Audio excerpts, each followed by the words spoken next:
Okay, welcome to the show. Welcome to the show. I am your host, Adam Bloom, and this is the Generative Sales and Marketing Show. We, depending on guest hosts, or if I'm solo, talk about how generative AI is really going to change products and how you sell and market. These things are coming together and reinventing profits, costs, and revenue streams. So, with no further delay, I want to point out something here that's important because the pilot, I went solo, and then I've had my business partner Tom on the last, let's see, this is show 8 for last 5 shows.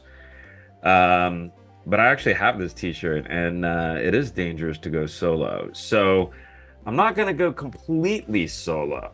What I'm going to do is I'm going to have another partner of mine come in and be a guest host. Please welcome my bot, which is the book Part of My Brain Attached to an LLM. And yeah, so for one, and let me put my little timer on here. So I'm by myself, which means I have to be more entertaining, or you just carry the load. But let's start with can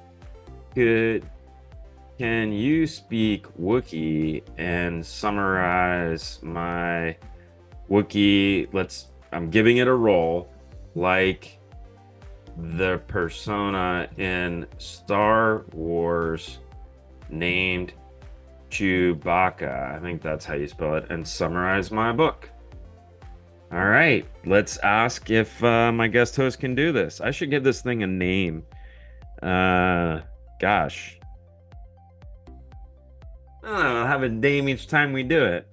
Man, if anyone has ideas for naming this bot, I mean, I get that it's named after the book, but giving it a clever name, there's everyone's got a clever bot name, right? They're probably all taken at this point. In any event, let's ask the question and move on with the show. All right, I can attempt it. Imagine deep rolling growls and roars. So, your book provides a roadmap to understand this. I can't do it, Chewbacca. But actually, that's pretty amazing. In any event, let me get back to this. Is it going to change my top window? Okay, good. All right, so I'm going solo. And every show we have a theme. Now, the book has a theme, which is a red and blue pill. And when you see book graphics in here, there's a whole reason for the story. And as you can tell, the trailer features it. But for every chapter, for every episode, both of those are aligned. Like this is episode 8, chapter 8, has its own theme. And one, it shows off the possibilities with generative AI, right? And I have the graphic design and, art and creative director kind of skills just since college because I was very exposed to those things. Excuse me. This always happens to me. I never get baby burps. And then every time I start the show, and I've never seen someone on film, certainly on YouTube, accidentally burp and they keep it in the film. TV, you don't see TV hosts like on Good Morning America or something. But certainly, Joe Rogan's podcast or something. Yeah. But then again, on the Howard Stern show, people probably do it a lot. In any event, we're going to talk a lot about UIs in this show because if you're designing customer experiences or customer journey, and certainly generative UIs, which I'm calling them generative UIs as opposed to the traditional UIs that have been around since, the closest thing to a chat UI in the 90s, when I started doing UI design, was one of my early parts of my career. And something I definitely studied in college. We had an undergrad senior thesis, which was UI software design. In any event, I've always continued to be a student of this stuff. At this point, When you're taught design, you look at everything like design. So at this point, I know UI design, I know logic design, I know application architecture, like functional design, I know data model design. Yeah, it's hard to believe all that stuff. But if you've been a solution architect at some point in your life, you definitely understand. You have meetings and meetings with all these different teams, and you learn about it.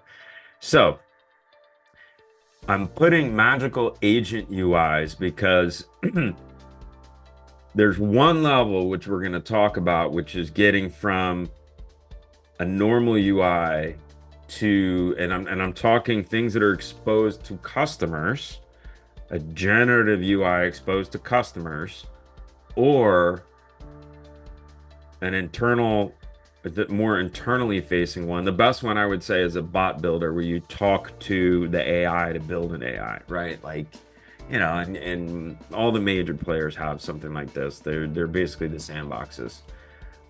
Certainly with ChatGPT. And anyway, so back to the point. There's past UI, then there's like a simple generative UI, and then an agent UI. To me, it really becomes, this thing that you can engage with over time, over long periods of time. And it's almost like if you talk to Siri or Google or Alexa or whatever, that it would remember all your past conversations, and you could still interact with it and say things like, let's name her. I'll have to come up. If anyone has a fun name you want to send in for the green agent UI, let's see. I needs to be a name that sounds like a professional name that would be trademarked, right? Like everybody's got their own clever name, but let's see if I can come up with something good here. The first thing that came in my mind was lettuce. All right. And then like Lindsay or something. So I'm starting to just play Lettucely. I like that. Like Leslie, so not Lindsley. So her name is Lettucely. Lettucely. And while she is modeled after a magic fairy, I'm sure Disney is thinking about, being able to talk with Tinkerbell. If they're not doing that, they should, and it would draw people to their site, and certainly they could maybe even charge for it if you're a 3-year-old and you want a Tinkerbell bot.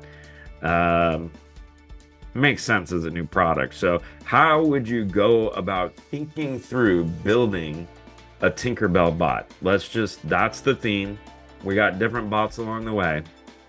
So 5 minutes into the show for solo, I'm very, very long-winded, but the themes are important so that I get it in my head to reemphasize it. All right, let's move along. So I always like to explore a little humor, and I asked my friend here, and I don't want to forget my friend here. Okay, stop being a Wookiee. Just be a normal agent. Bot GPT. Okay?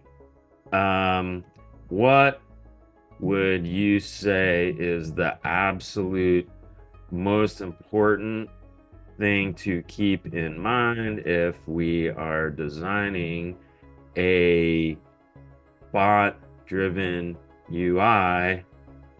Summarize in 3 points and compare it to the traditional UIs of the past 20 years that align more with create, read,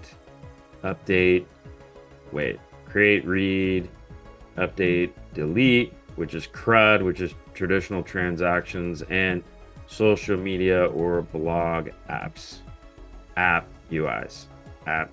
Okay, so a lot of this show, I'm going to be like giving examples of prompts, right? So if you were building a bot and, you could build something with a small language model that really unpacks this, but let's just see what it does on its own. Also, all right, I'll do one more.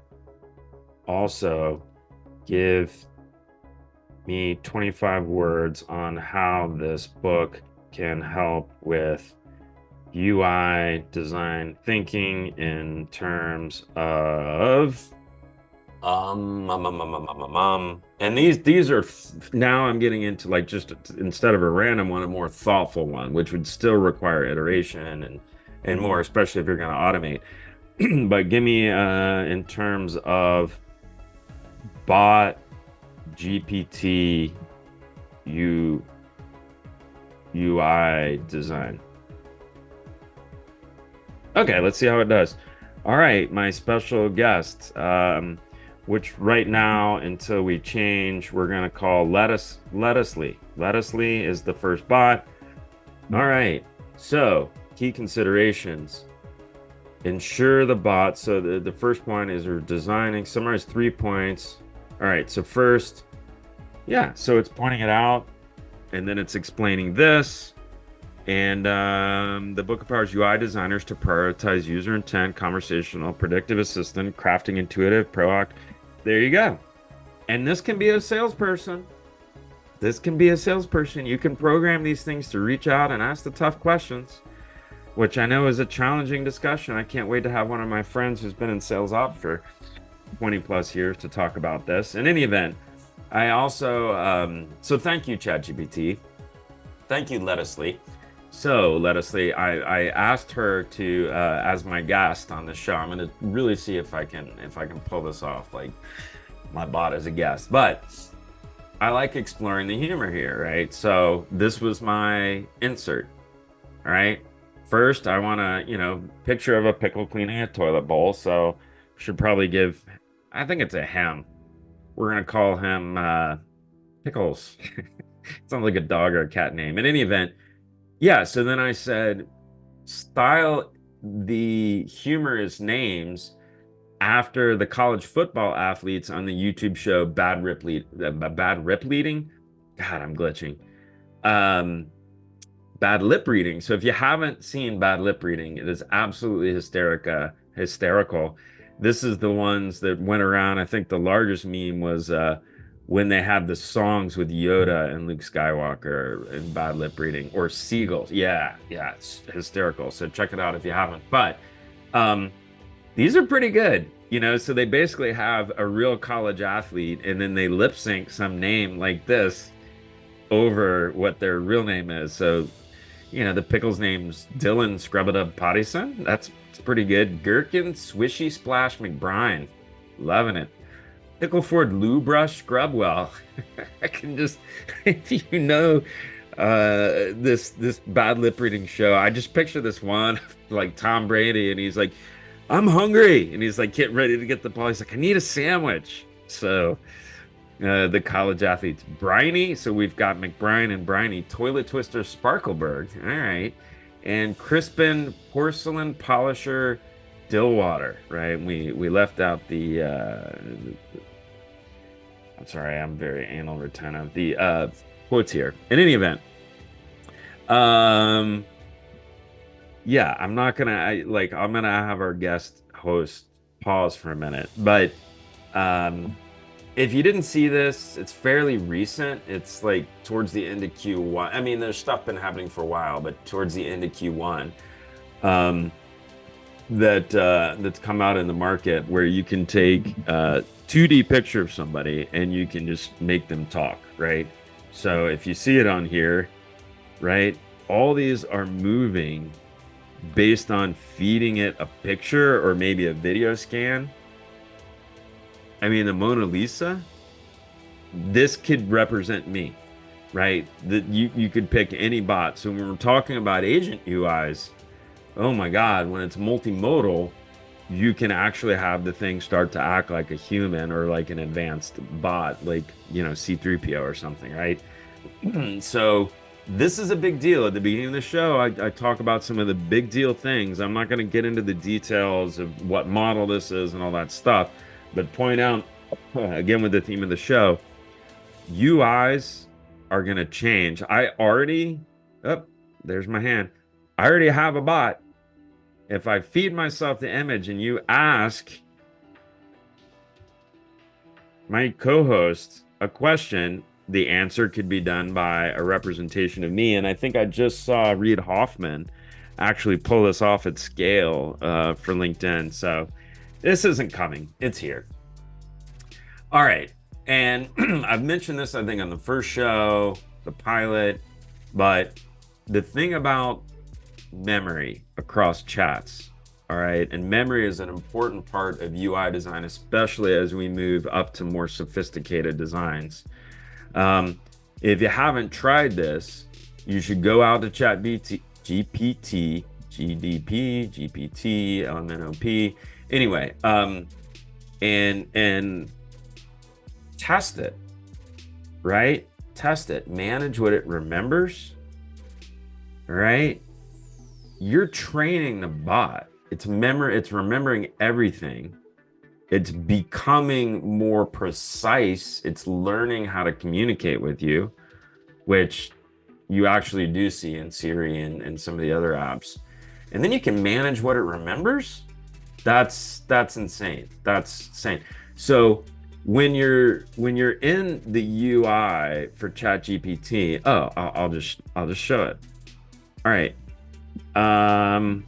So one of the bots, and you find your bots, you find the Explore GPTs over here, and then like I'm constantly testing stuff. But in this case, I want to go ahead and ask my co-host what? Oh, based on a Wookiee, can you show me a picture of a Wookiee designing a user interface where the chat bot is a green color with a fairy avatar? All right. Let's see what my co-host can do. Lettuce Lee. All right, Lettuce Lee. Let's see what happens. Do I need to give you a minute or are you good? Usually these take 15, 20 seconds. I'm at minute 15. Golly, I keep thinking this show's going to be an hour. And then, looking back, it's like the quality is good if somebody wants to watch it in a couple of segments, or in a couple of sessions, that's good. But look at that. Wow. Nailed it. Nailed it. That is adorable. I couldn't have, it must have prompted itself. Look at that. It's designing. You've got your avatars over here. I'm very impressed by this. I don't know why there's yarn on the table. Clearly, Wookiee is like coffee. Don't know why there's pencils. That shiny thing's a little weird. But anyway, very good job. Very, very good job. So let me put you back on the left side so I can get back to the PowerPoint and continue to go.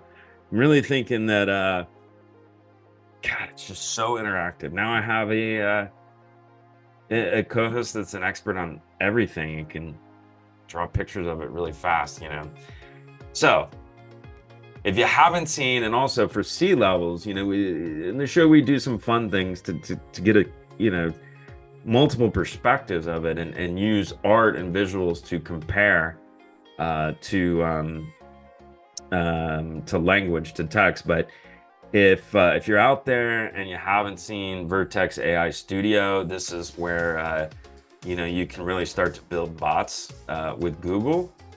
And there's multimodal, but so you've got an ability to test those things.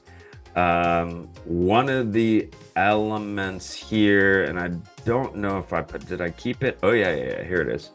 All right, so if you haven't, you should, if you're a technical business leader, if you're a technologist, you're going to have to learn how this stuff applies to business problems. But if you're a business leader, I really think you need to spend some time here and understand what the possibilities are. It's just like if you're doing UI design and you don't understand the idea of create data, find data, update data, delete data, you're probably not going to be a very good software UI designer, right? You're kind of missing the fundamentals.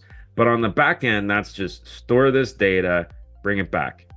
This is feed it a context, get a full response. Totally different. The full response doesn't fit in little nice fields, right? So, with that said, there is an agent builder, all right? And here is what's possible, all right? Get quality results out of the box and easily customize the engine, answer complex questions, get recommendations, all right? So, one of the points on the last show was that your website and the whole customer journey, whole customer experience, customer journey is changing. And Google's business is so tied to website and SEO, and their whole business model, all the billions they make is shifting to a new technology, right? So when I see this stuff, I'm like, all right, I bet I can build an agent builder pretty fast that sucks in a website and rolls. So I'm going to be testing that shortly. I'll share the results, and let's keep going on with the show. Always at this part of the show, as we've done the fun part of the exciting intro, I always want to thank everyone I've ever learned something from in business. It is so many people. I have always pushed myself too far in terms of learning. Even my good friends 20 years later are like, dude, you still push yourself too hard. But I'm thankful, so thankful. And if I make you laugh or learn something, again, I'm grateful.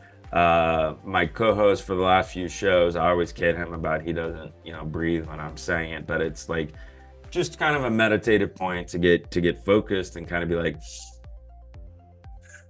the main reason I do the show is to help and wrote the book is to help people through this transition. Yes, it's a business opportunity personally, but having automated myself out of a job basically with AI, it was an existential moment. It really is. It's like, what happens to life?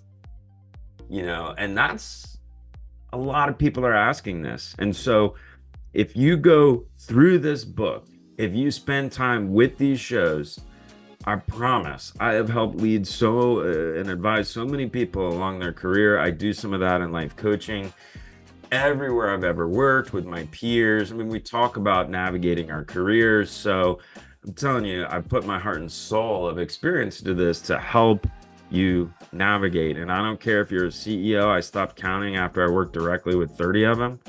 I'm not saying I reported to everyone, but some substantial input, not just interaction, not just like an external salesperson is senior either. In any event, yeah, so that's the goal. And I appreciate the opportunity to do that.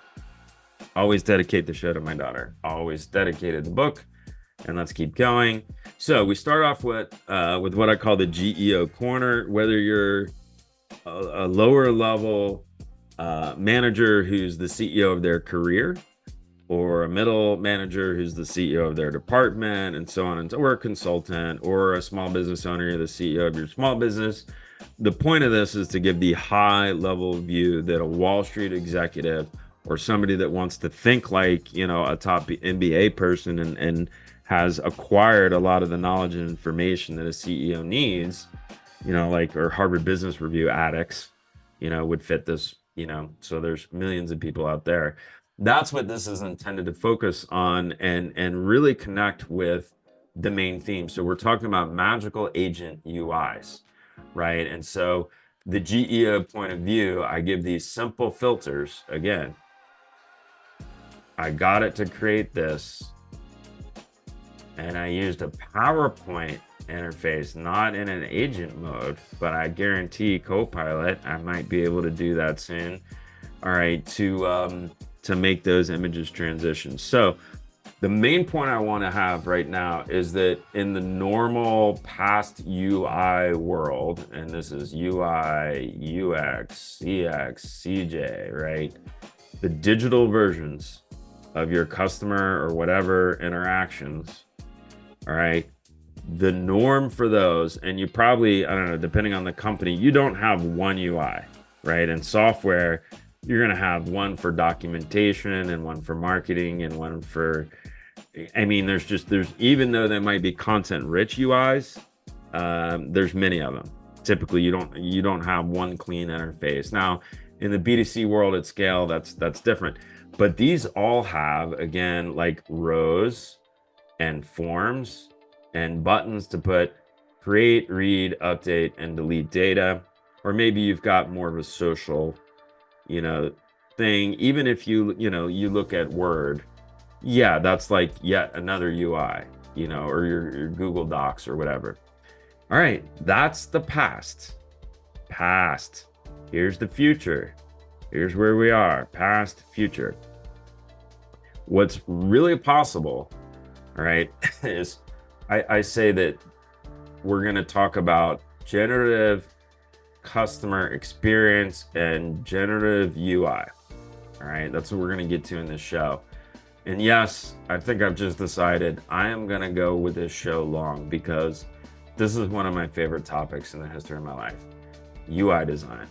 And can't remember the last time I've gotten to be able to talk about it like this. So I used to go back to Georgia Tech and do some like ad hoc teaching for the industrial design school, but more like a once seminar or something every now and then. Anyway, but it's, it's like the street I grew up on. So imagine now that you have an agent UI for, all those same things over here. That's still going to be different agents, but if you can get to the point of having the one generative customer experience and one generative UI, and that UI might be quite rich, this is the big transition over the coming years. This is it. You got to shift your business to a generative business model. It's not going to be easy. It's going to impact HR. It's going to impact finance. It's, like in chapter 1, it's going to change your business model without question. All right. And that's the main point of that kind of featured segment. I always show this. Right now, you're probably in step 1, and these groups are playing with these things, and you've got an improvement here and here, and everybody's trying to get to improvement. But in step 10, it looks way more like this, right? This is where I'd say you have the full generative customer experience and generative UI, right? And that doesn't have to be an app on your phone. That can be SMS, right? So it's always frictionless availability. Anyway, that's where we're going. So I'm going to get into some of the UI design thinkings about how you get from step 1 to step 10. And one of the main things is, if you think in terms of really layers and filters and pipes or some analogy like that, when you're coming up with generative conversations, prompt design, which is not talked about as much as prompt engineering, but that's what we're actually doing. There's all these things to consider. There's 42 of them. That's not even the most comprehensive list. But what I did is I looked at 3 to 5 people that were saying, including vendors that were saying, here's the best practices. And they'd have like 4 or 7 or 6. And I'm like, let me just write them all down. Right.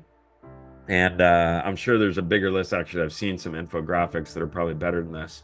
In any event, if you don't understand these, if you can't communicate these, you're definitely not going to get to a high-end generative AI agent. I think you got to know all this stuff. So some of what I do, if you're interested in talking to me about work, when I am employed, like a proper employment, I think everybody's got a side hustle these days.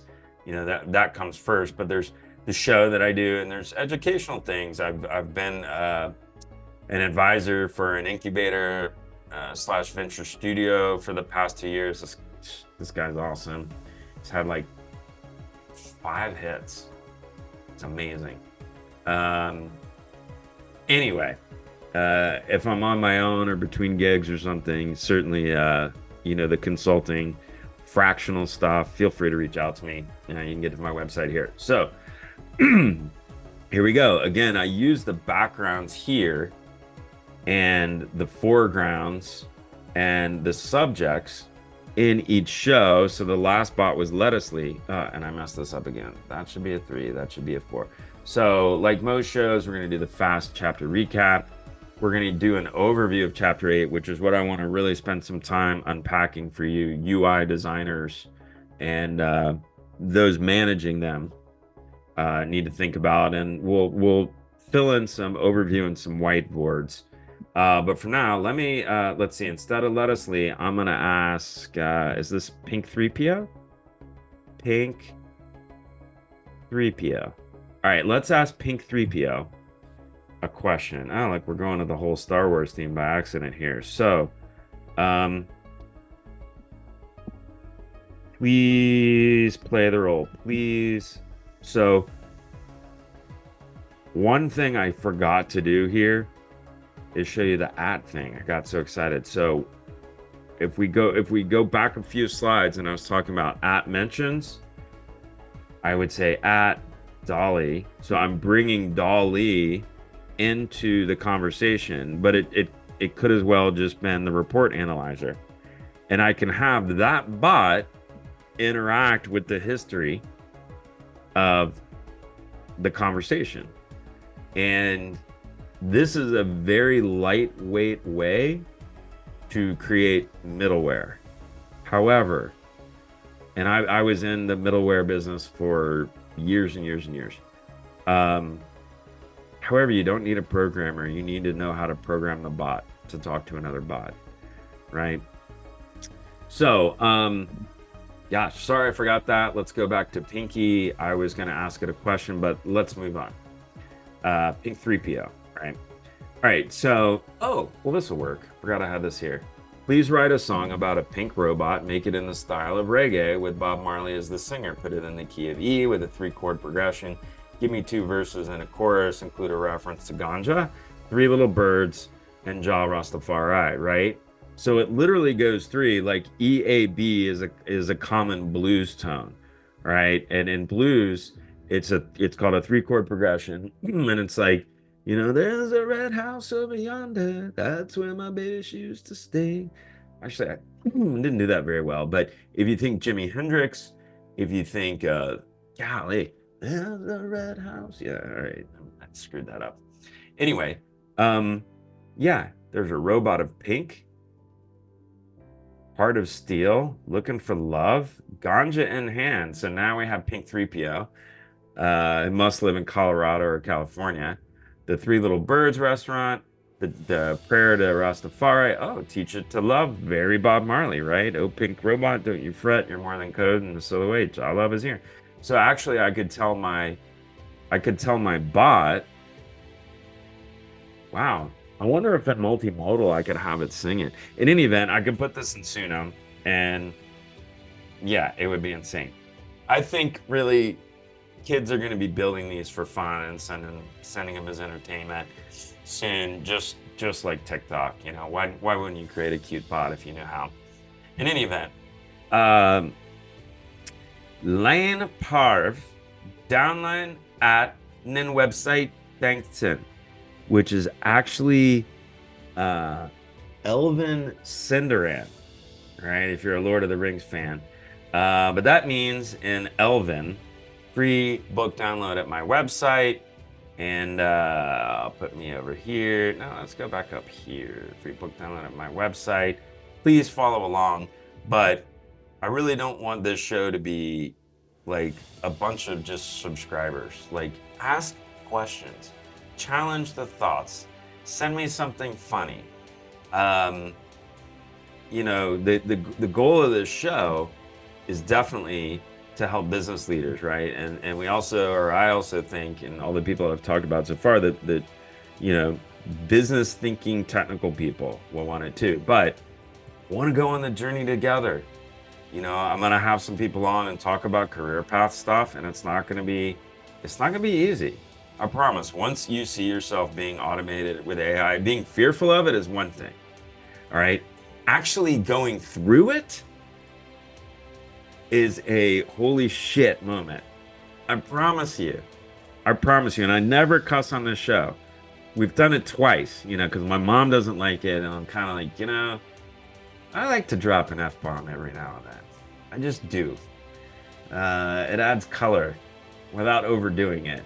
It's I don't know, maybe it's a little bit of the entertainer in me, but yeah, yeah. So fucking A, man. When you see a large part of your job automated by this shit, you just kind of sit back and you're like, so what is life gonna look like for the rest of my career? Yeah, you got to sit back and you kind of go, okay, wow, what do I got to do now? That's why I wrote the book.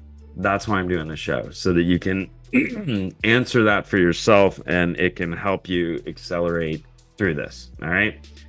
The sweet spot, again, product, sales, and marketing. Even though this is called the Generative Sales and Marketing Show, product and sales, product and marketing, these things are just being integrated. That's what's happening here. So I'm taking, and also sales and marketing people often define product UI. Sometimes product people, especially with online sales like B2C, B2B, I mean, there's a lot of overlap, right? So I think I just made the point about what it's like to be replaced by AI. So we'll move on from there. Fast apps episode recap. The last one was Pink 3PO. So Cave, how are we going to name this bot?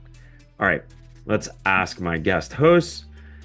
If you were a sophisticated, all right, so I should be able to just say it as if it was a human. Hey, um, bot. They won't know what Lettucely or Pink 3PO is. What would, yeah, I can't say it quite like a human. If I was a human, I'd say, hey, what would you name a bot or a sophisticated agent bot with the avatar of a caveman? All right. Hey, what would you name as? So ideally, I would talk into this, but I don't know if my microphone works. A sophisticated agent bot GPT with the avatar of a caveman. Please make it funny and reference a caveman from the media and entertainment world if possible. All right, thank you. Thank you, C Pink 3PO. I don't know, WookieBot. WookieBot I like. WookieBot I like. Oh, it didn't send. I love how my PowerPoint is just sticking on that. Come on. Where are you, mouse? Mouse? Mouse? Mouse? There you are. All right, 36 minutes in. Like I said, I'm sorry if you wanted a short show. I'm gonna give you everything I got here. Grogbot the Wise. Oh, Grog from the Crudes. Okay. That's awesome. Can you recommend two more? And I'm curious what the audience out there thinks is the best one, or if you can beat it, let me know. I kind of want to open up Google Vertex and just see how far we could push this on one show. Actually, that would be a good show. The Barney Bot from the Flintstones. Thack from the Far Side Comics. Huh. Interesting. So we've got Grogbot the Wise. I think I'm going with Grogbot the Wise. So this is Grogbot the Wise. Thank you. I'm so glad to have such a smart and humorous guest host. Grogbot? What was it? Grogbot. Grogbot. Grogbot, not just any Grogbot, but Grogbot the Wise, which is amazing. I'm very curious about how the cactus came up there. Not sure about the pencils. I know I gave it desk input. There's some weird thing going on back here. It looks more like a outdoor bar in Miami or something. In any event, the Aurora Borealis, beautiful. And then I had also asked it to have a unique interface, right? So how do you talk to this bot? It's pretty cool. Grogbot the Wise. You know what, Tom? Tom's my human partner on this show. Tom, Grogbot the Wise, man. You got to raise your game. Anyway, chapter one, executive summary, covered this stuff. Chapter two, and you can go back and see these on the shows. There was a generative AI UI graphical exercise I took my daughter through, and then I unpack how that thinking applies. Here we really talked about example use cases and how generative AI, and this is chapter 4. Sorry, I should move this down here. Chapter 3, sorry. And again, you can download the book at my website, or you can press pause if you want to, look at something here, etc. But chapter 3, see chapter 4. Yep, went through all the apps and the POCs I did. Talked to about 20 different.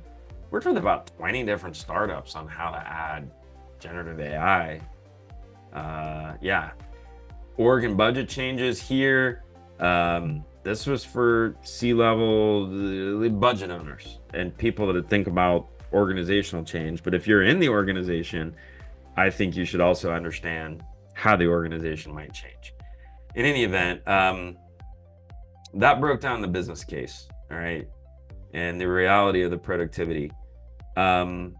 We expand a whole chapter here, right, about the evolution of content and where does it fit in the CX and how does product-led growth there, right? This chapter was one of my favorite chapters. I went away thinking, wow, I've taught a lot of people about some of this stuff. And you do that when you're managing or leading a team. It's like, here, let me pass the expertise along. And you often look for people to work for where you're going to learn something, right? And so I just feel like the output here I was proud of, humbled by it, but I'm like, this was pretty good. Anyway, I learned something again when I go watch it. I'm like, oh yeah, I gotta remember that. Chapter 7, we talked about process change. All right, and we laid out a customer journey and went through how do you think through this when generative AI becomes the main interface to the customer journey. So that's what chapter 7 was about. And now we're going to move into chapter 8. And so we're going to say goodbye to Grog, right? Grog the Wise, Grogbot the Wise. Wait a second. Grogbot the Wise. Yep, Grogbot the Wise. Okay. So new bot, new interface. Again, I was asking it to act, to visualize what an avatar would look like. And in this case, let's see if we can ask a question here. What about the avatar of an alien? All right, let's do the same thing, because I'm intrigued when you can do interesting and comedic kinds of stuff, which you can do all day long with the images here. It's quite powerful. All right, the avatar of a so you could also think about this as I could be designing caveman as a variable. All right, so I'm retyping this in, but there's no question, and I've been testing this more and more, that you could say, all right, here's what I want you to do, but I want you to replace these 2 variables, these 3 variables. That's what I've been doing. I've just been doing it manually.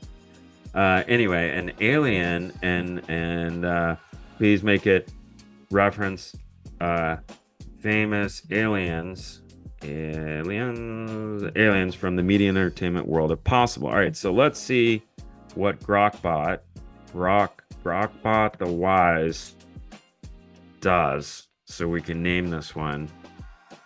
Alf GPT. That does not look like Alf. ET Bot Home. Not bad. How about 3 more? I asked it for 3. It missed that. Mork and Telebot. Ooh. Zim. Oh, what? I don't know Zim. Marvin. All right. I'm going to go with Morkbot. This is Morkbot. Even though looks nothing like Robin Williams from Mork and Mindy. Morkbot. Hello, Morkbot. All right, so let's get into the meat of this thing. Um, I'm going to dedicate this show, and I always do a dedication. Usually they're humorous, but I wanted to point this out. The future landscape of large language model in medicine. You can look this up. It's from nature.com. I am so excited about how humanity, health-wise, health and wellness-wise, is going to be able to change. And so I just want to give a shout out to all the engineers and thinkers and doers and creators and founders that are out there doing something in this area. I plan to do some things in this area regarding psychology at some point because I'm a big dork and I love neuropsychology.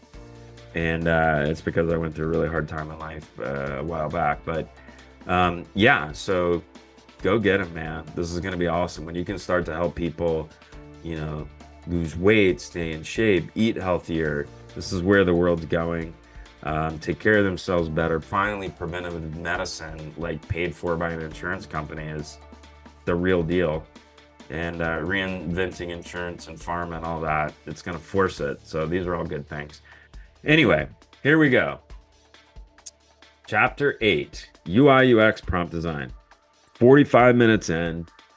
Let's see. I'm about 2/3 through the slides. We do a lot of recapping here before we unpack the meat because hearing some of the stuff again and putting the story together makes a lot of sense. So let's see. 1, 2, 3, 4, 6, 8, 10. And then I'm not going to do that. I'm not going to do that. I think I've done that before. All right. Yep, I'm thinking the rest of the show should be done in the next 20 to 30 minutes. I might end up by an hour. Yeah. Okay. So here we go. A lot of this book and a lot of this show, I talk about design thinking in layers. Whoop. Design thinking in layers. And if you get design thinking, and I really feel like a lot of people are going to say yes. And then my question to see if somebody really does get it is I say, and depending on how deep they can think, I'll say, name 3 products that are in very different industries, but I want you to tell me how the characteristics of those have a common theme and name that common theme. So like an example would be, you know, I give them a piece of luggage, a car, and a helicopter. All right. Tell me 3 things about the way this thing is designed, creatively, artistically engineered, or the science behind it that gives this a common pattern, right? And somebody might say, well, they all have handles. And they do. So the interfaces to these products all have a handle. There's a feature called a handle with a benefit called an ability to hold onto yourself or hold the object or open the object, right? And if somebody could actually abstractly go through those, and if you're a real design thinker, you've been practicing forever, you can do that endlessly. You really can. So to me, that's the spectrum of how deep you go into design thinking. And it's real, you know, the real creative stuff. And I think in this next era, that's going to be so much more important. It's taught at the top MBA schools, but I think they do a pretty light. Well, I haven't looked in a while, but before I was like, I really wonder how far they can take this. Anyway, we're going to recap the tech because it's really important to understand the tech as we talk about UI. I'm going to get down in the weeds here for a minute, not talking about the businessy stuff, but the on the ground decisions where marketing and sales and product and UI designers and customer experience people are going to have to start to talk about this, right? And so the tech summary is an important foundation. I remember working with some business analysts or process improvement people or UI people, back in the day, and even a lot of them today, they don't understand the underlying technology. And like, how are you going to design a car that can actually be manufactured. I had to learn this lesson. I almost got a patent when I was in college. I designed something and I tried to sell it, and I didn't understand the engineering in detail. And I went to pitch it to a company. Yeah, I was one of those guys in college. And the top engineer in the room was like, "This lacks integrity and it's going to cost an extra penny to fix it." Something like that. And I'm like, wow, okay. Well, my whole business pitch just got shut down. I'm going to go home. And I was probably 19, maybe 20. Anyway, so, God, how did I get on that tangent? Sorry, I tripped down memory lane. It happens sometimes, particularly as you get older. We're going to get into the meat here. And one of the things I want to point out, right? And man, Dolly did such a beautiful job with this. I mean, look at this, the kimono with the pills. I don't remember telling it about guns, but wow. I told it Asian, culturally, we see that. I said Japanese, I probably told it kimono, but there was a futuristic feel and stuff in there from the legacy prompting. So it took things from memory to design that for me. In any event, as you can see, somebody with basic creative director skills, I would consider myself, beyond basic, but you can create awesome images without knowing anything about graphic design now. You could have never used Photoshop and just in English come up with cool graphics. That's mind-blowing here, right? So we're talking about before where you had to learn a UI. I start using the UI for the first time. I don't care if it's Facebook or your banking app or whatever. And the app, I had to kind of get trained to use it. When an app just talks with you in normal, I got to emphasize this again, it's all changing. So I'm going to talk about the UI controls that can be used, tech unpacked, design thinking in layers. I hit on this again and again and again because it's the way to think about the conversation, right? You're going to send information. There's going to be layers of filters, and the filters are going to have different rules and constraints. And there's a pipeline of that going to somebody or to a bot and then coming back. And our bot right now is, who was it? Morkbot? Morkbot? Morkbot. Yeah, Morkbot. Morkbot is it. All right, so let's jump into it. Checking my time. Okay, so chapter 2 definitely covered these concepts, but when you look at communications tasks, okay, and again, I'm talking design language here. All right, so if you want to geek out with me, there's maybe another show for you. But if you're in sales, product, and marketing, I think if we were having dinner together, we could talk about this stuff for hours. I'm just by myself. So when you look at communications, either graphically, audio, video, words out of your mouth, right? It's a powerful thing. I look at it as like I'm making your neurons fire right now, right? That's really what's happening. And so we're taking another look here so that it kind of tees up the prompt design thinking, right? And so this is an example of talking through with a fellow designer about automating prompts. Because what I did here, and if you see, this is a red blue that's not in the book, but I was able to keep Leonardo da Vinci plus Shakti styling. And once I got that template of the background made, I would describe a bit about the character. And I would enforce that at the foreground, so the template again is a background, a subject, and a foreground, which is how most creative visual people will think in terms of movies. There's stage left and right and all this stuff, but also Photoshop's in layers and Illustrator's in layers and all video editors and all social things that create apps, right? You got layers. And so I built up and I had to iterate through a few layers to get the background really consistent and get the foreground really consistent. Sometimes I had to remind the thing because it forgot, right? So, but as I went, I got better at the consistency until I got to the point where I could just basically say, I want to change one variable. I want the theme, I want the culture of the human. Basically, the theme is the culture of the human, and I want to see a representation of that culture in the picture. All right. And again, I reinforce the background, which I'm naming here. I'm saying the red pill and the blue, and where I started was an African American male that looked like Morpheus. Now, I probably have definitely over 50 of these images. There's only some in the book. Actually, this one is in the book, or we're looking at a page of the book. All right. So the next one, what did I do? All right. I've talked about, foreground template stuff.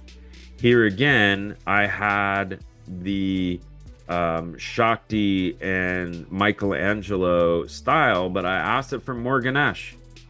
Why? Because everyone needs more Ganesh. Everyone needs more. It's like more cowbell. All right, you want more Ganesh in your life. I promise. It is a blessing, and it improves wisdom. Apparently, I know I've needed a lot more Ganesh in my life. So anyway, and I said instead of an American Indian person, I wanted somebody with a Sikh dastar, which is headwear. All right, and then it added the Ganesh elements in terms of some of this down here, some of this down here, but lo and behold, we actually have a Ganesh. It did something interesting here. Of course, a lot of people call this a turban. It's a beautiful one. Looks like it's keeping some American Indian. I don't know if that's pills and ganja, but this guy's got orange pills and apparently he's got tusks, right? And then this is like the Sacre Coeur or something. And I love how I maintain the tattoos here. So again, I'm using these illustrations, but you could just as easily have the output be text. I could say, this is part of the email template. This is part of the email template. This is part of the email template. But instead of it being foreground, background, whatever, main subject, I'm saying paragraph 1, paragraph 2, paragraph 3, right? That kind of thinking applies, but the visuals are much better at explaining it. So if I go to layer 3, we wrote down the list of metadata describing this picture. We would find many commonalities, right? So I'm reinforcing the common things. I'm trying to build a template. And you can find a lot of people talking about this out there in film land because they want to be able to recreate a character or they want to be able to recreate a scene or a style. So in business terms, that would be, I want to recreate. It would be telling the chatbot to have a different context based on your ICP and then having a very clear definition of what that ICP is, right? So again, we clearly have some more Ganesh stuck there. We got even more here. And that's why they look at part of the same family, the 10-year-old example. This one, I can't remember exactly what the input was. I think it was the same. The request gave me 2 outputs, but I like the fact that this guy kind of looks like Lenny Kravitz. In any event, so again, the design thinking, right, applies to text. In this case, I absolutely know what I did, and I did this very purposefully. And so I said, please turn this into a woman. Whoop, come on back. Please turn this into a woman. Check. He was about 45. Always hard to tell, but let's say check. She'll be wearing a suit. Check. She represents a CFO. Check. She should be holding a spreadsheet in each of her many hands to keep the Shakti theme going, which definitely here, I think, that qualifies. And then she's got a lot of red blue pills, so it kept that. I'm not seeing Leonardo da Vinci so much, right? So I'm working with the bot to train it, right? I'm giving it a context. I'm seeing what its feedback is. I'm figuring out how do I tune this prompt to make it more consistent, right? That's prompt design. and you got to work with a prompt engineer to do it, but that's the process, whether it's text or something else. So as you're going and doing design, I think that the more different ways you try this, the more tools you're going to put in your tool belt and your toolbox to use. All right. So in chapter 2, and I'm sorry the boxes here didn't come out clearly, but in chapter 2, I have this set of diagrams with layers like this, and I talk through how you can start in one layer and move down and move down and move down, and there's 6 of them. So I'm pointing it out here because in this in this layering thing, I compare each one with a graphic, and we talk about the book graphic and how my daughter learned to program high-end illustrations as a 10-year-old in 6 minutes. But then I compared each one of these to text. Okay, so I've explained the visuals of this in terms of design thinking, but now I want to apply it to text in a real-world business scenario where the CFO is our target market. So in step 1, I said, create the profile for a CFO buyer. I'm telling a bot, I want you to create a CFO buyer. That's going to be my ICP. Right. And I'm sure there's a bot out there. If you name the title of your ICP, it's going to spit out a bunch of stuff. Right. They'll probably charge you way too much for it. In any event, if it's convenient for you, great. And then what I said was expand it. I should have said expand it to a job description with metrics. So I could have said, now Morgan Ash seek Dastar. That could have been make it a job description with metrics. So now in history, the bot knows he's been talking or she's been talking or they have been talking about this ICP. We're expanding who that person is. All right.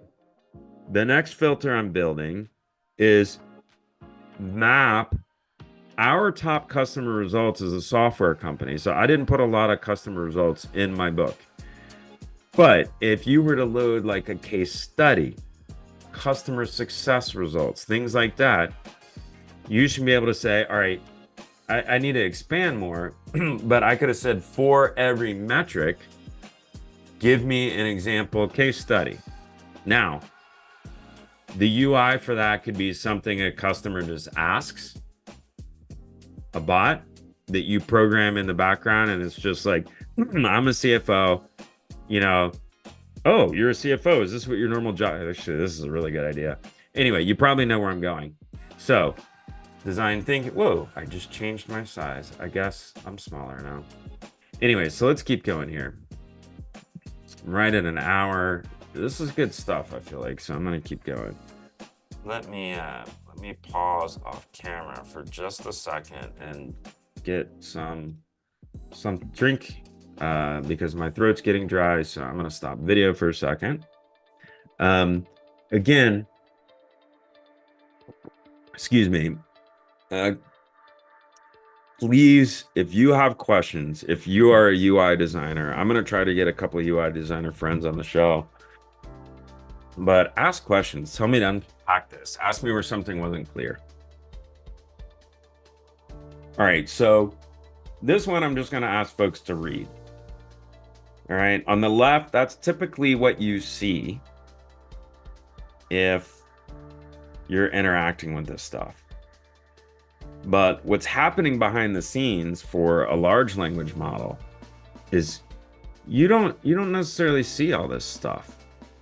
When we look at we forgot MorkBot. All right, MorkBot, how much money are major generative AI players investing in their product or LLMs? All right, let's see what it says. Come on, MorkBot. I wonder if it gets nanu. Yeah, those of you who don't know Mork and Mindy, you're gonna have to Wikipedia it or Google it. All right, major players are investing billions. Whoa. What? I didn't realize it was a 73% compound annual growth rate. Of course, that's McKinsey. Leading companies. This, I'm glad I asked this. Tom, I'm sorry. You're not fired, but this is insane. Wow. I just want to read this for a second now. I encourage you guys to read this.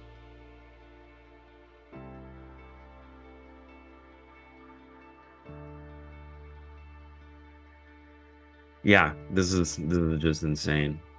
Just insane. What a great answer. So you read this. That's what's happening back here. And you're going to learn to interact with this while this stuff is in the background. And if you have billions or a million, you can do some of this stuff, but you're kind of going to be operating here more, and you're going to be using APIs to get back to this. In most cases, most companies don't have billions of dollars to build their own version of this. Yeah. So recap the summary. All right, I gotta get back on camera here in a minute. And I need to pause again because these slides are so dense, and I usually just point out a major thing, but I really... please tell me I'm recording. Yeah, I'm recording. I'm surprised it's still going. Interesting. Well, we'll keep going, see what happens. All right, so I've emphasized this before, but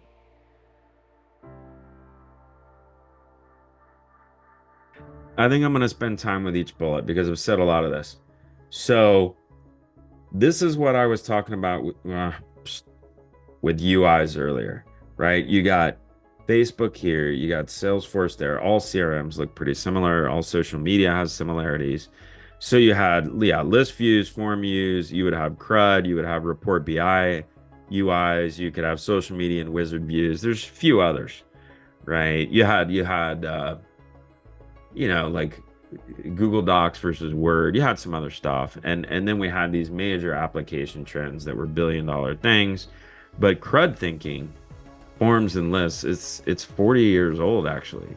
And posts are like 25 years old. And then IRC chat, the original chat, the early chat stuff in the late 80s and early 90s, it was before me. These are very old UIs, and we're kind of bringing chat back here, right? And you're thinking different. It's totally different thinking. It's just, you got to sit for a minute and compare. Create account, update account, delete account, find account. All right, create account. And I'm like, create a record, but it's a logo. And then it's coming back. Logo creator has now been programmed to be more like an agent. And this is what people don't get about how sales can be replaced. All right, in my view, is your bot, based on time, based on events, based on filters, based on predictive data, can prompt questions. So if you think you like, customer surveys have changed forever. Like the Likert scale, rate as good, better, best, all that stuff, CSAT. Yes, those things could, you could ask a CSAT question. You could insert a CSAT questionnaire right there, right? You could text them a link to it. You could email them a link to it, right? But you can already see the thinking over here, just in this conversation, is so different. You're a very different role. First of all, I would say, at least from an English speaking perspective, that you're gonna have to forget everything. Anyone that's designed for like Siri apps or Alexa apps, they're gonna have an easy transition here. But if you're designing apps, like, there's so many templates out there now. We'll have new versions of templates, but it's totally different. You got to consider errors.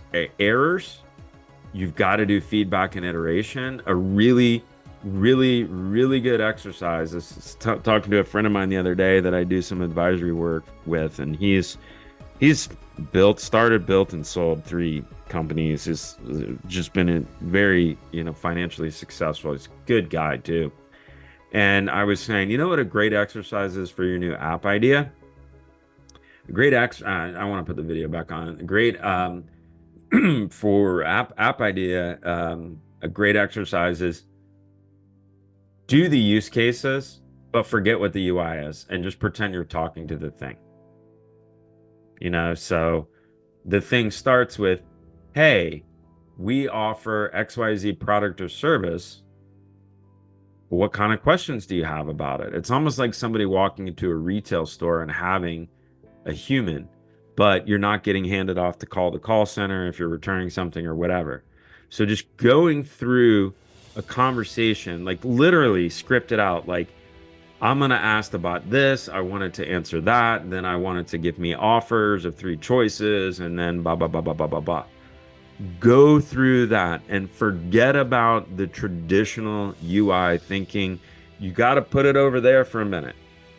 I've been through this now. I've designed, like I said, I looked at doing this with 20 startups. All right. And I built my own pilots. This is how you got to change your thinking. All right. Next.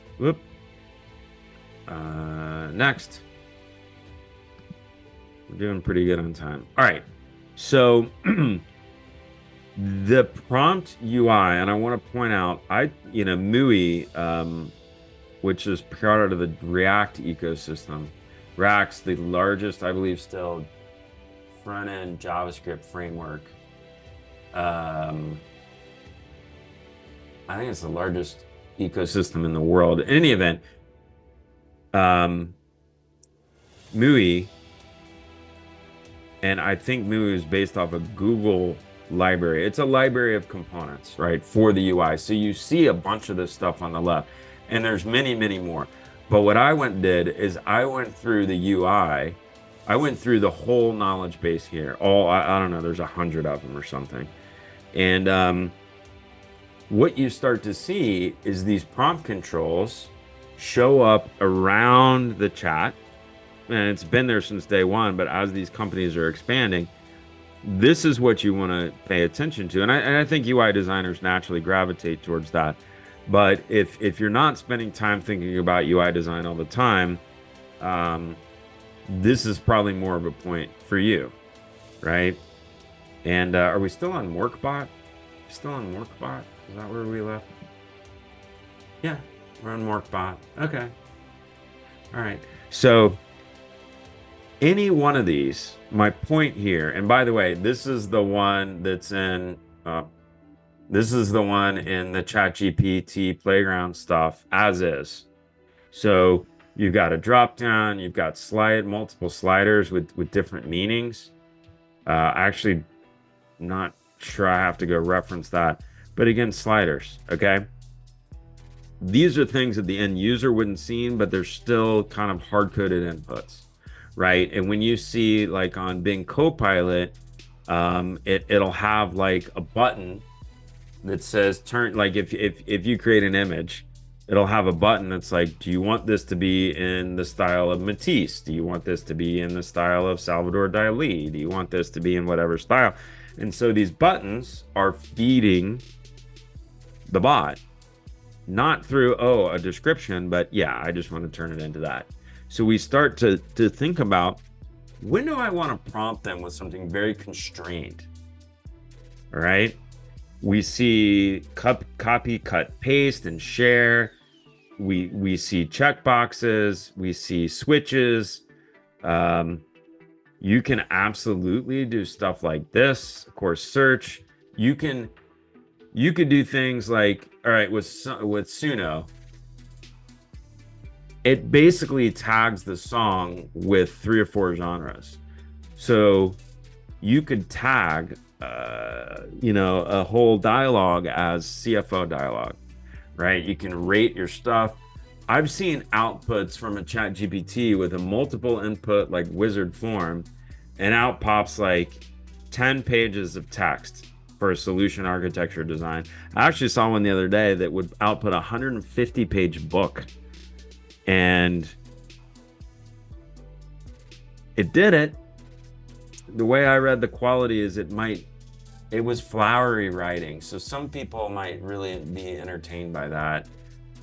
It was cool in its own way, but I couldn't actually produce a book like this, not even close.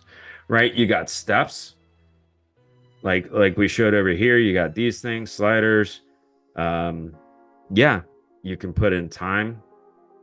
There's no reason you can't use all these controls for constraints and inputs and things like that, right? They're still there. In fact, when you're switching context of bots, if you were at a company, and let's just say your whole website, you wanted to be one big bot, you might have a sales bot and a marketing bot and say which person you want to talk to, or which yeah. So this would be a cost-effective way to actually have independent bots in the background, but make it really easy for the customer. And if they all understood each other's memory, right, now we're talking about the golden grail. All right, when you're there, you're in step 10, you're at a high maturity model, and the business design is going to change. So you better have your HR and your finance risk management hats on. In any event, I'm about an hour and 14. I'm getting wrapped up here. I have this slide from the chapter. It's actually a pretty long chapter. All right. And so I want to unpack it a little bit, but I want to do this so that the person who's ultimately thinking about the UX and the CX understands how the decision making at the business, at the point of customer interaction, can flow all the way down to these different tiers. All right. And let me see if I can give an example of this. So we just talked about this one: choose the right inputs versus the UI, iterate the inputs. So that's something a user is going to do, right? If you can get a very simple prompt and give them a lot of value, that's awesome, right? Which is why ChatGPT basically blew up and co-pilots everywhere, because that's common and it makes people feel like they have superpowers. It scares them and it makes them feel like they have superpowers. And they do, because if you really know how to program these things, you have superpowers. You can do 10 to 100 times the work, I promise. In any event, so they're talking about a user's ability. And I'm talking about, if you're the UI designer, when I say user, I mean the end user, the customer of your product who's consuming and interacting with the software. All right, that's what they do. But you're adding structure to this. Okay, you're designing for that human computer interaction, which was my undergrad's thesis. Anyway, so the UI designer's role then is like, how do I get this communication to be more effective, right? I might need to ask them to give me information or give them prompts to do a better job giving them output. What is their goal? And I think everybody knows this, but it bears worth repeating. Get focused on a goal and make sure that goal is aligned with the main value propositions of the product, so that you can demonstrate that and make it connect dots easily. A lot of UI designers go off and do stuff without passing it back through the filter. Is this creating value? I got this whole list of stuff to do. I got to pick the ones that create the most value. All right, so that was a bit of an aside, but you're basically going to start acting as this person, right? I've got to pretend that I'm the user, or I ask it to pretend like it's the user. I can use ChatGPT to do UI design, right? So there can be a lot of confusing things here. But what I'm saying is, you're representing the user, and then you're thinking about not just all these UI components, but you really got to think about the metadata. And when I say metadata, you could pass data in the background to, let's just call this stuff the middle tier in the back end, right? You can pass extra things back that, like I pass my book as a quality curated small language model into the background of GPT, which is sitting back here and automatically kind of gets integrated with this stuff so that I can present different things on the UI, etc. Right? But that's small language model. That's, the context window for Google Vertex. I just saw, as I was playing with it, 1 million. Yeah. So if 128,000 was 300 pages, golly, yeah, that's a small language model and a half. Okay. In any event, so you're the UI designer. Now you're starting to work with the prompt engineer. This person has to program the stuff, right? So they're sitting there thinking through it with you. Very few people can probably do both of these well. Yeah, but there are some people that can. And this is one of the things why I see where it bothers me. I was looking at, different job, requirements and figure out where the job descriptions, figure out where the marketing was going. There are so many people looking for prompt engineers, and I find relatively few people looking for prompt designers. All right. Nailing this, it's not typically the engineer's forte. It's not what they're focused on, right? In any event, you're going to interact not just with the UI itself but there's the logic and the rules and what stuff do we pass into on a query versus keep in the back, right? What are those rules? How do we enforce constraints? Are we using external models? Are we using multiple models? All this stuff the engineer has to think of, and they're also thinking about the ways of, can we do this in a way that protects our costs? Although the likelihood is they're going to spend pennies on the dollar versus a regular application. But at scale, that stuff matters. And so I'm calling this like the UI engineer, the UI logic. Some people say they're full stack engineers, whatever. And you can probably be one easier now today than you ever could. Actually, not probably. Is definitely. The business logic, look at all this stuff they have to start thinking about. Notice quality, right? We have to design a human in the middle process for quality assurance at scale. How do you then put that in here, right? And there's different kind of loaders, like you're going to load a PDF versus a PowerPoint or an image, right? There's different types of calculation. Anywhere you're connecting to existing systems, somebody's got to be thinking about this stuff, right? And then I describe a vector data store. Excuse me. Something just made my stomach funny. All right, I'm gonna pause this for a minute and drink here while I talk. Drink my Diet Coke.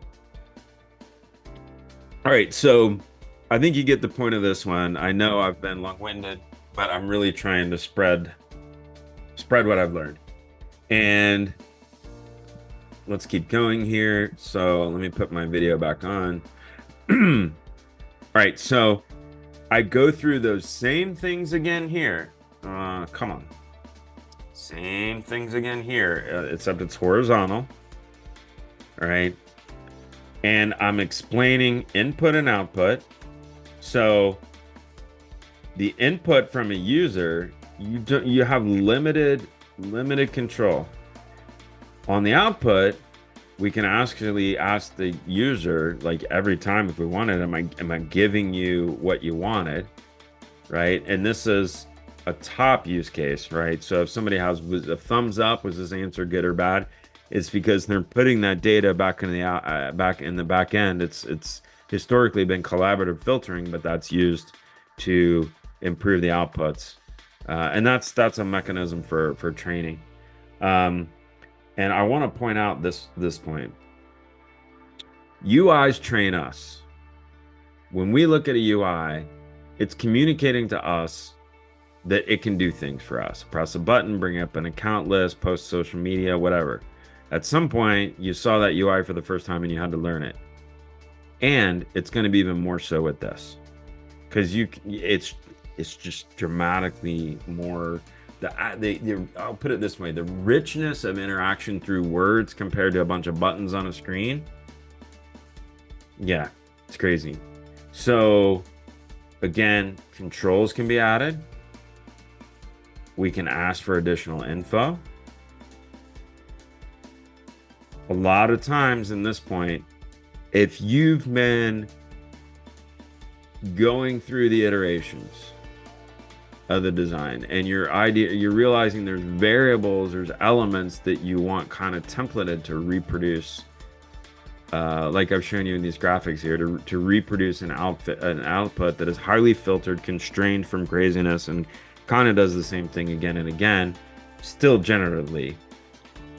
When you see that in your prompts with English or with text, when you see those patterns, you know what? That should be a button, you know? Or at this point in a conversation, right after they start talking to me the first time, I want to ask them a question, because that question is going to be, what's your persona? And based on the persona, I know now I can optimize and personalize, right? So this is highly iterative. And in the last chapter, I get into prompt engineering, and again, this is all for like the technical business person or the technologist who highly influences business leaders, right? Getting under the cover, making sure your teams are doing it right. The front end prompt engineer is going to have to think about things like, okay, do we allow cuss words or not? Is there something that's required that I need before I can, make my logic run, right? Do I need to maximize a token window and take multiple text input boxes and parse that and stick it back there?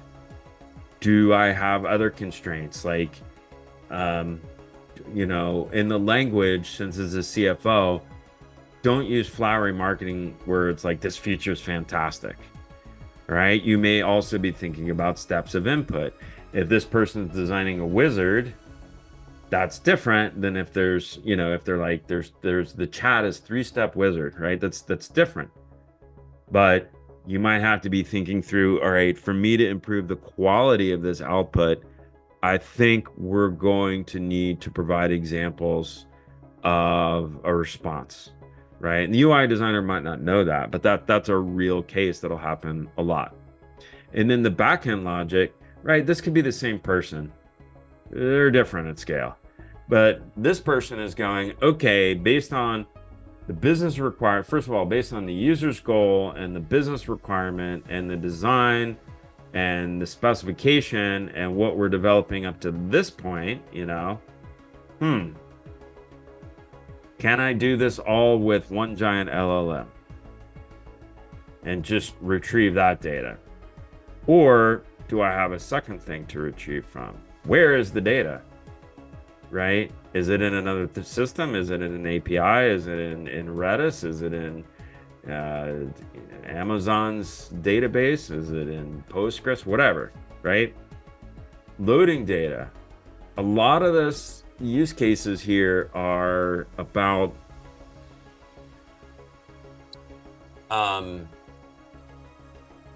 text. So where the source of that is and how you load it. And then if it's from another system, especially if it's a traditional text system, let's go back to saying you have a normal transactional database or a BI database. If you need to pull data from this, you can actually, as a backend logic engineer, get GPT to use a SQL interface to hit that database, bring back structured data and attach files, CSV output, all kinds of stuff. And you see Copilot do this in a crazy way. But there might be sequences. You might need to parse different things in ways that this person may or may not be able to program. At scale, there's caching and scoring. There's interfaces maybe between multiple LLMs. There's memory and history data, which takes up resources. Some of these things have increased costs, significant, but you gotta model all these things right. So even though you're doing UI design, I think it just helps so much for you to understand what the heck does this person do and this person do and how does this work, I mean, if you're designing and you don't understand, well, of course, form follows function, but if you don't understand what's available in your toolbox, in your palette, how are you going to build an amazing UI? I don't know. I mean, you might get lucky, but I guarantee that's not how Apple does it. You know, they're constantly looking to the latest in the science to bring about this amazing user experience that represents their brand, right? In any event, um, let's see. I really have covered these three already in that. So that's the big picture, right? But what can happen here is depending on the user's goal and their need, it might be like, okay, we need custom database data. That impacts here, retrieval data. That impacts maybe here, steps of input. And that maybe impacts you get text from prior pages because of the way we're going to do that. Or input. I need to know that you want to ask the database something versus just the generative model. So again, there's all these trade-offs and conversations, right? But something up here you want to do for the user, it may change the large language model that you prefer to use, you know? That kind of thing. All right, we're in an hour and a half. This has been a deep dive. The last slide for this section is this. And I did not get into this. You can ask ChatGPT or others about this. There's companies, there's a lot of material out here, but this is a whole other thing. You know, as soon as you got legal issues, as soon as you got lawsuits, as soon as you're talking about company security, I mean, this is its own Pandora's box. It deserves um, its own book. I'm sure there's some out there. I'll probably try to find a guest person on the show for this. But anyway, all right. So starting to do the wrap up, which is usually a few slides for me. No, we got a good bit left. I hope I can get done in the next hour and 45 minutes. Anyway, so next slide. Does anyone know what this is? Does anyone know what this says? This is Morse code. And it says free book download at my website. It really does. So please do all the following and subscribe, and it's appreciated. But more than anything, like I want a team of characters that show up on this show and read it with me, man. If you're one of my colleagues, one of my friends, you like to talk about this stuff, do some on-air stuff, have fun, you got a good personality, you're quick-witted and all that jazz, and you're a subject matter in your area, like this is what it's all about to me. I hope I have like a dozen people that regularly send me snippets about what their thoughts are for the show, like the report from this person, the report from that person. Would love to do it that way, like regular characters on a show kind of a thing. Yeah, that's where I want to take this. But of course, the subscribes and all that are very appreciated. And I think, you know, if you're going for advertising dollars, you know, you need that many subscribers. So upward and onward. All right, our last one was Morkbot. And I think I'm getting some drainage here because of the pollen or something. So Morkbot, yeah, this was Morkbot. And now we are at a purple zebra. So let's see what we can do here. All right. All right, what would you name? All right, let's do this again. What would you name? Let's see. Morkbot. What would you name a sophisticated with the avatar of a zebra? Please make it funny and reference famous zebras from animated films or TV, media and entertainment world. Okay, there we go. Yep. All right, let's see what it's going to name the zebra. Morkbot, you know, I want to thank all of the bots that attended my show today. All right, here we go. Madagascar. Martybot. Stripes. Becoming a racehorse. Oh, racing stripes. And Zbot. Zecora from My Little Pony. Pony. I'm going to go with Martybot. Let me get. Can you do 3 more? Let's see. I was wondering what if there was one in the Lion King. Should do a warthog. And I got this Seth. What is it? It's not Seth Good. What's his name? Stripe, Zootopia, Zebra Zoom, Kung Fu Panda, Zany. Definitely don't know that one. I'm going Marty Bot. Marty Bot from Madagascar. All right, Marty Bot. Purple Marty Bot. Perp. Again, you see the theme coming together, right? Here's the avatar. And we just talked about all this UI stuff, and again, you can see this is kind of an African, what did I call it? I wanted, what do you call the grasslands? The plains. You get the point.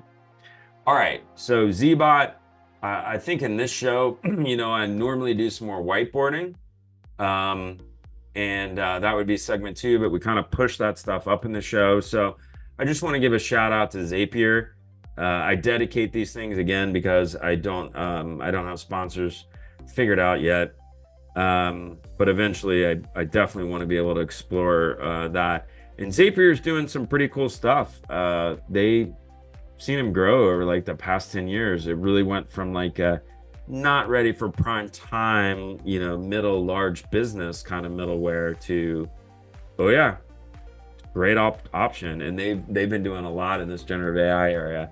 Yeah, I'll step back for a second. They were actually mind-blowing when they first came out. They had so many integrations available. It was one of the greatest innovations I've ever experienced. They fit in that category. That's why I put them in here. I just didn't give it enough of the clout it deserves. In any event, all right, I'm gonna have this kind of a little parting thought here. If we were consider this a demo, all right, like in the style of Master Yoda, I asked it to write haikus, which is amazing. Lightsabers hum bright, clash and glow, Jedi's delight, peaceful warriors might. Darth Vader, once good, fallen deep into darkness, redemption he sought. Skywalker rises, new hope in the galaxy, destiny fulfilled. And this is what I really like. May the force be with you. I didn't ask for that. And you see the UI controls here. I still need to look into this more. But you've got, okay, some UI, like I want the thumbs up feedback. I want to be able to copy and paste. I want to be able to download. Maybe there's different forward it. Maybe that's read it. That kind of thing. All right, and so the last segment is brought to you by this kind of gothic, steampunky person. And I'm just, I don't think I'm going to ask the bot one more time. I want to wrap it up. But let's call this Brown Bot Girl. There we go, Brown Bot Girl. So, again, I've given enough detail here to where I think I expressed the appropriate demo without actually doing a demo. Plus, we had the guest host. I want to thank ChatGPT for being on the show and all the bots. And I've talked about Suno many times. Skip through that. I think I made the point here about the old UX versus the GUX, and I think I've made the point about the design thinking. If you want to ask my book a question, go here. And the Aladdin bot says, peace out. I made it through the show. A passionate topic for me. Thank you for your patience in under an hour and 40 minutes. Thank you very much. And I hope to hear from you. All right. Take care. Bye.